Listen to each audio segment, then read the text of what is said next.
이제 일본까지 한국의 G7 가입에 긍정 의사를 내비치고 있습니다. 현재 한국의 G7 가입이 다시 화두로 떠올랐습니다.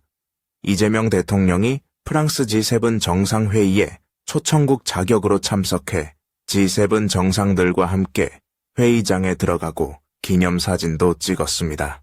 트럼프 대통령과 환담도 나눴고 만찬 때 바로 옆자리에 배석되었습니다. 올해 상반기 한국 외교의 하이라이트라는 평가가 나옵니다. 그런데 더 놀라운 신호가 나오고 있습니다. 그동안 한국의 G7 가입을 가장 반대할 거라던 일본까지 동의 가능성을 내비친 겁니다. 미국은 이미 한국을 G7에 넣자고 여러 차례 제안했습니다. 이제 일본만 반대하지 않으면 한국의 G7 가입이 현실이 될 수 있는 상황입니다. 그런데 이상한 일이 벌어지고 있습니다. 정작 이 소식에 한국 일각의 반응이 싸늘합니다.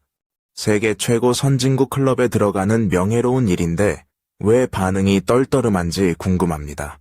G7 전체가 한국 가입을 원한다는데도 왜 한국에서는 거절하려 하는지, 반대로 왜 이번에는 일본까지 한국을 강력히 지지하는지 그 충격적인 이유를 살펴보겠습니다.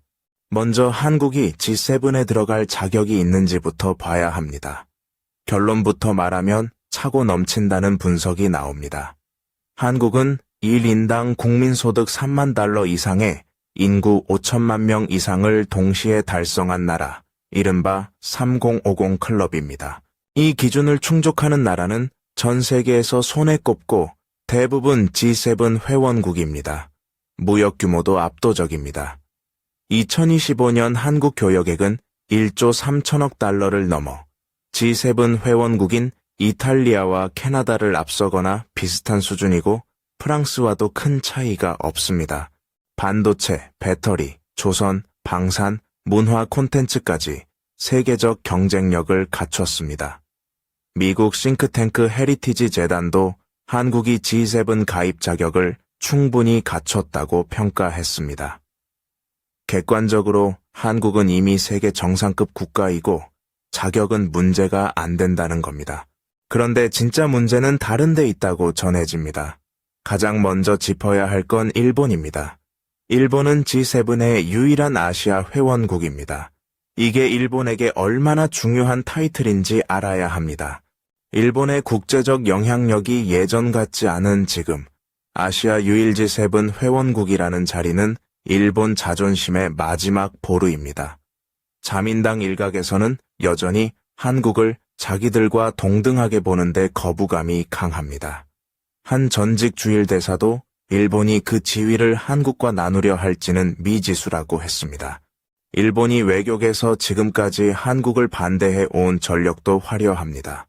반기문 유엔 사무총장이 될 때도 선진국 중 유일하게 찬성표를 던지지 않은 게 일본입니다. 일본은 한국 반도체를 망하게 하려 수출 규제를 했는데 G7에 찬성할 리가 없었습니다. 또한 일본은 여전히 독도 영유권 문제로 한국에 시비를 걸고 있습니다. 그런데 이런 일본이 갑자기 동해 신호를 보낸 것입니다. 여기에 반드시 이유가 있습니다. 공짜로 한국에 자리를 내줄 일본이 아니라는 것이죠. 첫째, 일본은 한국을 끌어들여 한일 관계를 단단히 묶으려 합니다. G7이라는 틀 안에 한국을 넣으면 두 나라가 같은 협의체에 묶입니다. 한국이 일본과 충돌하기 어려워지는 구조가 됩니다. 독도든 과거사든 한국이 목소리를 내기 힘들어집니다. 둘째, 더 중요한 노림수가 있습니다. 바로 일본의 유엔 안보리 상임이사국 진출입니다. 일본은 오랫동안 안보리 상임이사국이 되고 싶어 했지만 한국과 중국이 반대해 왔습니다.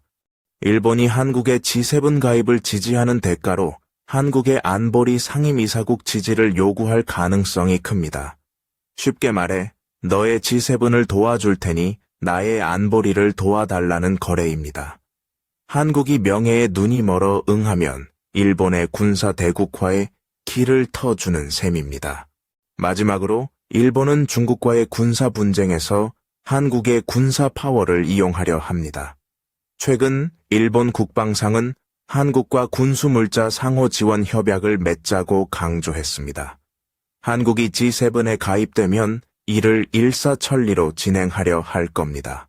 자신의 태평양 방어선에 한국을 G7 회원국으로 포함시키려는 겁니다. 일본은 아시아판 나토를 창설해 한국의 군사력을 이용하는 것도 고려 중입니다. 특히 중국의 확장이 커지고 미국이 손을 떼려는 상황에서 일본은 이제 망설이지 않습니다. 일본의 국익을 위해 자존심이고 뭐고 한국을 G7에 포함해야 한다는 쪽이 우세가 된 겁니다. 손해보는 건 자존심뿐이고 얻는 것은 일본 안보와 한국의 희생인데 왜 안 하냐는 거죠. 미국과 일본이 합세해 추진한다면 한국의 G7 입성이 머지않았다는 주장도 나옵니다. 그런데 진짜 문제는 또 다른 데서 나옵니다. 일본 외 다른 나라들은 더욱 한국의 G7 가입을 원합니다. G7은 명예만 있는 클럽이 아닙니다. 막대한 의무와 비용이 따라옵니다. 이게 핵심입니다. G7 회원국이 되면 무엇을 떠안을까요? 첫째, 천문학적인 부담금입니다. 우크라이나 재건 비용, 개발도상국 원조, 글로벌 기후 기금까지 G7은 끊임없이 돈을 내야 하는 클럽입니다. 지금까지 한국은 초청국이라 이런 부담에서 비교적 자유로웠습니다. 그런데 정식 회원이 되는 순간 선진국 몫의 청구서가 날아옵니다. 둘째, 미국 주도 제재에 강제로 동참해야 합니다. G7은 사실상 미국이 주도하는 협의체입니다. 대중 제재, 러시아 제재에 한국이 무조건 따라가야 하는 상황이 생깁니다. 실제로 중국은 한국의 최대 교역국입니다. G7에 묶여 중국 제재에 강제 동참하면 한국 경제가 직격탄을 맞을 수 있습니다. 셋째, 글로벌 안보 부담입니다. G7 회원국은 국제 분쟁에 목소리를 내고 때로는 행동에 나서야 합니다. 호르무즈 해협 같은 요구가 들어올 때 거절하기 어려워집니다. 다른 나라들이 한국을 G7에 넣으려는 데는 이런 부담을 나눠지게 하려는 속내도 있는 겁니다. 명예로운 자리를 주는 대신 무거운 짐을 지우려는 거죠. 그런데 결정적으로 한국을 G7에 포함하려는 속내는 따로 있습니다. 현 시점 한국에서 가장 빼먹을 게 많다는 점입니다. 세 번째 그늘이 가장 교묘한데요. 한국의 국방과 반도체 능력을 노리는 나라들이 드글드글하다는 겁니다. 지금 전 세계가 한국의 두 가지를 두고 군침을 흘리고 있습니다. 바로 K방산과 반도체가 가장 질투 어린 시선을 받기 때문입니다. 일단 방산입니다. 유럽은 지금 러시아 위협에 다급합니다. K2 전차, K9 자주포 천무까지 한국 무기를 싸고 빠르게 받고 싶어 합니다. 만약 한국이 G7에 들어가면 어떻게 될까요? 같은 클럽 회원이라는 명분으로 한국 방산을 공동자산처럼 활용하려 들 겁니다. 기술 이전을 요구하고 공동 생산을 압박하고 가격을 깎으려 할 겁니다. 지금은 갑의 위치에서 무기를 파는데 G7에 묶이면 의무처럼 내줘야 할 수 있습니다. 반도체는 더 심각합니다. 미국은 반도체 공급망을 자기들 중심으로 재편하려 합니다. 한국 삼성과 SK 하이닉스는 세계 메모리 시장의 핵심입니다. G7 틀에서 한국 반도체를 미국 주도 공급망에 묶으려 할 가능성이 큽니다. 중국 시장을 포기하라는 압박이 들어올 수도 있습니다. 하지만 삼성과 SK 하이닉스는 중국에 공장이 많습니다. 한국 반도체 기업의 자율성이 G7이라는 명분에 갇힐 수 있는 겁니다. 결국 한국의 가장 강력한 무기인 국방과 반도체를 다른 나라들이 이용하려는 겁니다. 그런데 한국의 반응이 매우 차가운 이유가 또 있습니다. 여기서 G7이라는 협의체의 본질을 봐야 합니다. G7은 별도의 가입 절차도 없고 사무국도 없습니다. 결국 미국이 추진하고 일본이 동의하면 들어갈 수 있는 구조입니다. 바로 이 점이 함정입니다. 명확한 규칙이 없다는 건 그만큼 강대국들의 정치적 거래에 휘둘린다는 뜻입니다. 미국이 추천하는 이유도 한국을 위해서가 아닙니다.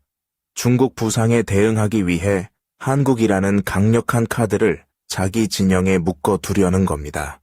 물론 G7 가입이 무조건 나쁜 건 아닙니다. 세계 최고 선진국 클럽에 들어가는 명예와 발언권은 분명 가치가 있습니다. G7 브랜드 덕에 방산 등 지금까지 한국이 약했던 부분에서 이득을 얻을 수도 있습니다. 하지만 명예와 약간의 이익에 휩쓸려 덥석 받아들이면 안 됩니다. 한국은 냉정하게 득실을 따져야 합니다. 떠안아야 할 분담금과 제재 동참, 국방과 반도체 활용 부담도를 정확히 저울질해야 합니다. 또한 중국, 러시아, 북한 등 주변국의 동향도 지켜봐야 하는 상황입니다. G7 가입 시 잠잠했던 러시아가 거칠게 돌변할 수 있습니다. 많은 전문가들은 굳이 G7에 포함될 필요가 없다며 한국은 중립적 포지션이 좋다고 합니다. 특히 방산에서 중립 포지션으로 일궈낸 수출이 많은데 이게 바뀌면 수출이 줄어들 수 있기 때문입니다.